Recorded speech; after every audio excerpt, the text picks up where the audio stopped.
नाव काय तुमचं? शिवाजी शहाजी पवार. गाव कोणतं? गाव वडगाव. वडगाव. वडगाव तासगाव कवठेमंकाळ तालुक्यात तासगावमध्ये आहे का कवठेमंकाळमध्ये? तासगाव. वडगावमध्ये गावचा विकास काय झाला आहे असं वाटतंय तुम्हाला? गावचा विकास भरपूर झाला आहे. आमदार कोण असावं असं वाटतंय? आमदार रोहितदादा असेल.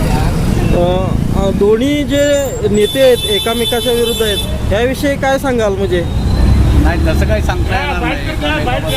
वेगळं सांगता येणार नाही. वेगळं सांगता येणार नाही. तरुण नेतृत्व, तरुण तडफदार, पुढल्या पिढीसाठी तरुणाईच्या गरज आहे. त्यामुळे रोहितदादा आम्हाला पसंत वाटतोय. तर आता सभेहून आला तर पवार साहेबांची सभा झाली याविषयी काय सांगाल? नाही चांगलंच आहे. राहील आताची निवडणूक होते महाराष्ट्रात एक वेगळ्या दृष्टिकोनातून कवठेमंकाळ तासगाव निवडणुकीकडे बघितलं जातं याविषयी काय सांगते? कसं आहे ही जी